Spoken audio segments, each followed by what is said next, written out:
to the deep dive.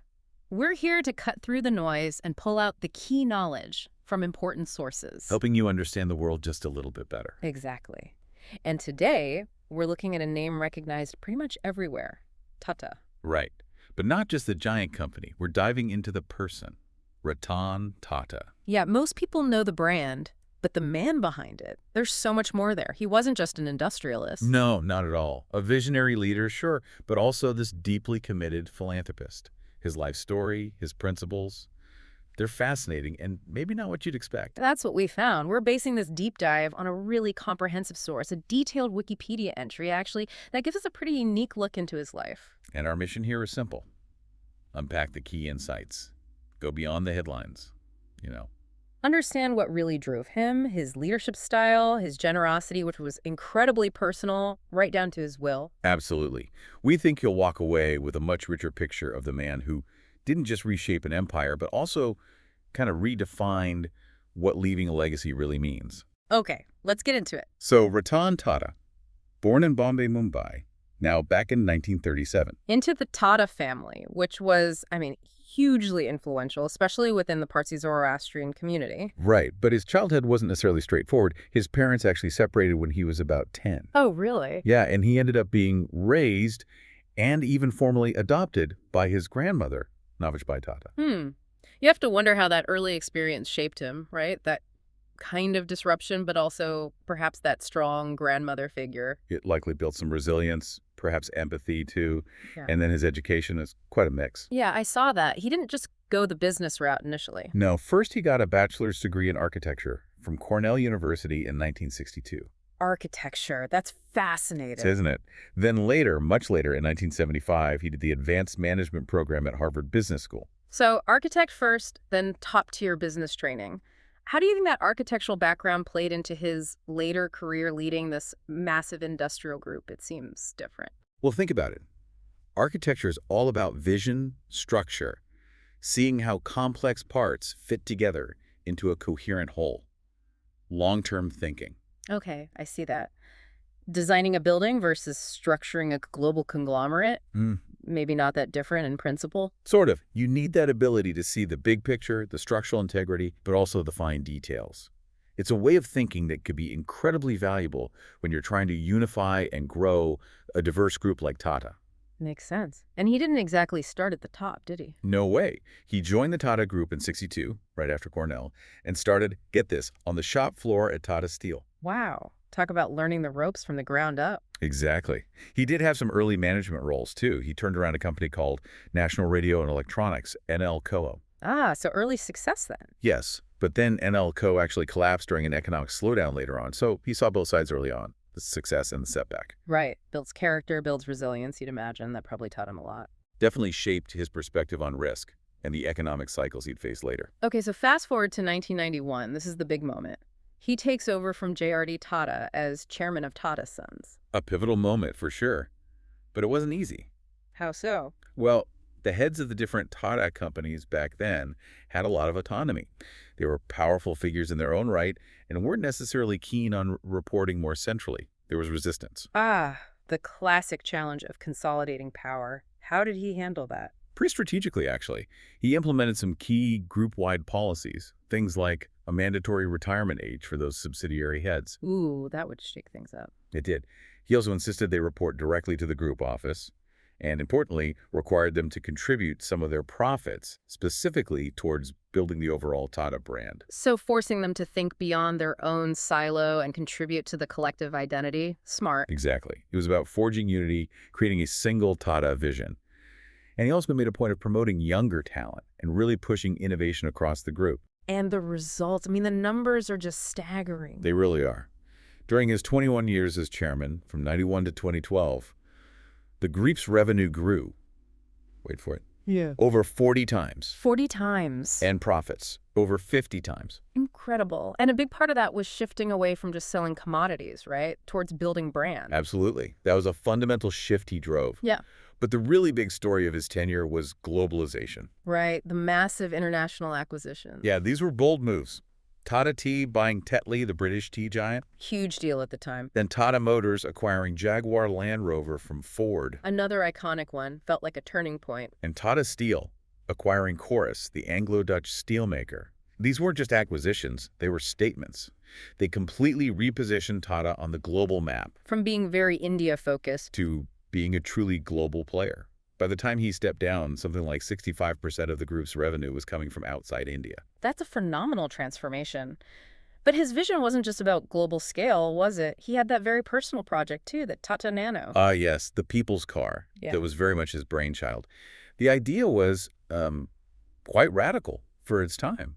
Make a car affordable for the average Indian family, potentially moving them up from scooters. A social mission wrapped in a business idea. Pretty much. Yeah. It showed his focus wasn't just profit, but also accessibility and, impacting society. And that forward thinking continued. Look at electric vehicles. Right. Tata Motors is a major player in EVs in India now. And Ratan Tata was pushing that early on. He talked about the Tiger EV helping to, quote, fast forward India's electric dream. Always looking ahead. So he steps down as chairman in 2012, but he doesn't exactly retire quietly, does he? Not at all. He dives into a whole new chapter investing in startups. Like venture capital. Both personally and through his fund, R&T Capital Advisors, he backed over 40 startups. Wow. Any familiar names? Oh, yeah. Snapdeal in e-commerce, Ola Cabs in ride-sharing, even Xiaomi, the smartphone maker. Right. But also smaller niche things like T-Box for premium tea, Cash Caro for coupon, For a really wide range. and even things like DogSpot for pet care, and a really interesting one called Goodfellows. What's Goodfellows? It's a startup focused on providing companionship for senior citizens, which, as we'll see later, connects back to his personal values too. It shows he didn't lose that entrepreneurial spark, did he? Still identifying potential, supporting new ideas. Absolutely. A real commitment to fostering innovation, even after leaving the corner office. Okay, so we've seen the empire builder, the global strategist, the innovator, but there's this whole other dimension, the philanthropist. Yes, and this wasn't just a side activity for him. It was core to who he was. He's widely known as one of India's leading philanthropists. Education, medicine, rural development. But it's the personal acts of compassion that really stand out, I think. Totally agree. Take the 1984 anti-Sikh pogrom in Delhi after Indira Gandhi's assassination. It was a horrific time. Ratan Tata, through Tata Motors, arranged for trucks to be donated to Sikh families who had lost everything, helping them restart their transport businesses, regain their livelihoods. That's incredibly direct, impactful aid, not just writing a check. Exactly. And apparently it created immense loyalty. Many of those families are still dedicated Tata customers today because of that act. Wow. And then the 2008 Mumbai terror attacks, particularly the siege at the Taj Hotel, which is a Tata property. His response there was profoundly personal. He didn't just make corporate statements. He personally visited the families of victims, employees, guests to check on their well-being. I remember reading he was actually outside the Taj for days while the operation was ongoing. Yes, reportedly for 3 days straight, just waiting. It shows this deep personal empathy and commitment. It wasn't about PR. It felt genuinely human. It really sets a standard, doesn't it? Leadership that goes beyond just business metrics. Absolutely. It shows a belief that responsibility extends into the human realm, especially in crisis. And this commitment extended strongly into education, too, on a global scale. Massively. Yeah. He made huge donations. He was actually the biggest international donor ever to his alma mater, Cornell, giving $50 million for scholarships and an initiative focused on India. $50 million. And another $50 million to Harvard Business School for Tata Hall, an executive education center. Supporting thousands of students. And it wasn't just general funding. He targeted key areas.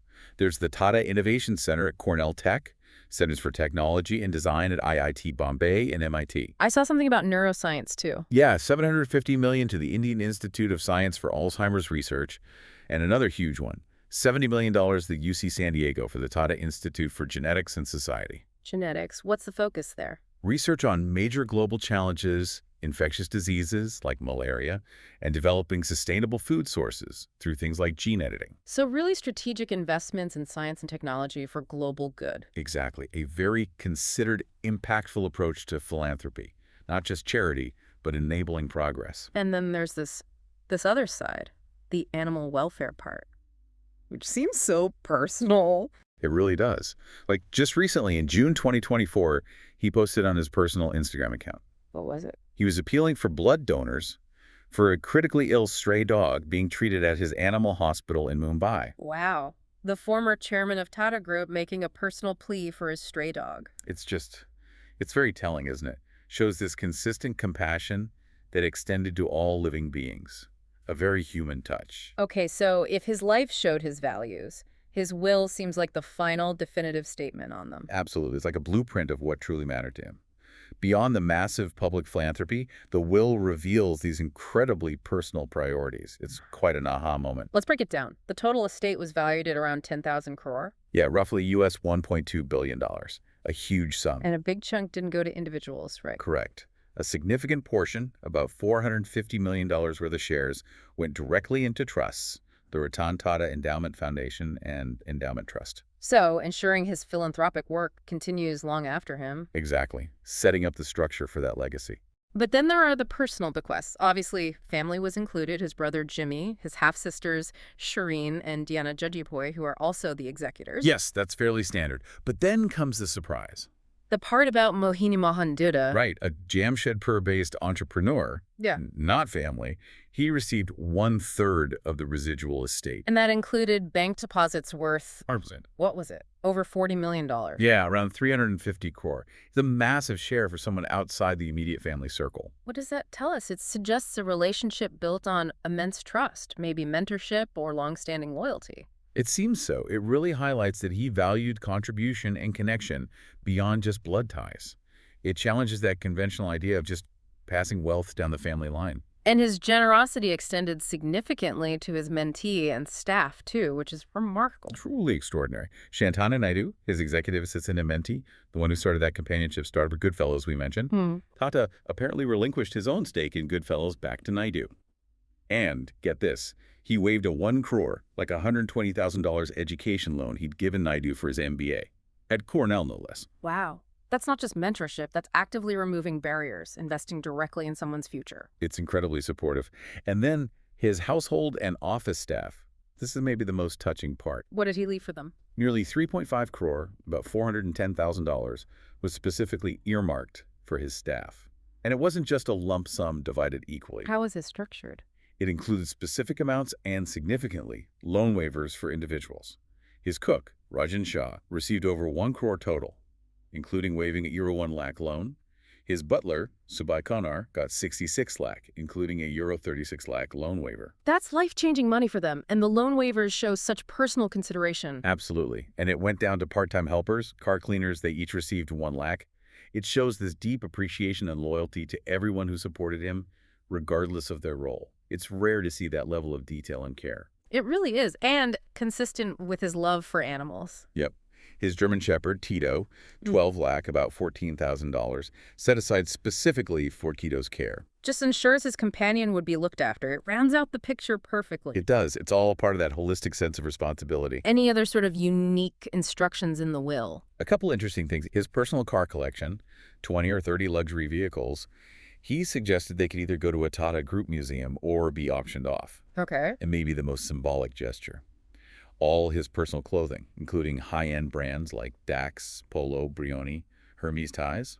Wow. He instructed it all be donated to NGOs for the underprivileged. Wow. A final act of giving away personal possessions. That speaks volumes about humility. Doesn't it? Even in death, his actions reflect that spirit of service and lack of attachment to material wealth for its own sake. So when you pull it all together, Ratan Tata's legacy is just incredibly multi-layered. It really is. You've got the business genius, the global visionary who transformed Tata. You've got the strategic philanthropist investing in global challenges. And then you have these deeply personal acts of kindness, this loyalty to staff, this compassion that extended even to animals, all cemented in his final will. He built an empire, no doubt. But his life and how he chose to distribute his wealth and recognition offers this kind of blueprint for, well, for a more compassionate form of leadership, maybe. It definitely makes you think differently about success, doesn't it? It challenges the idea that it's all about accumulation. Right. His story shows immense success alongside this profound commitment to distribution, to lifting others up. So what can we take away from a leader like that? Yeah. Someone who operated on a global stage but never lost sight of the individual, the employee, the person in crisis, the student, even his own dog. It really pushes you to reflect. Ratan Tata's story makes you wonder if legacy is truly measured not just by what you build or what you accumulate, but by how you share it, by who you support, by the values you live out. What kind of blueprint are you building for your own impact on the world?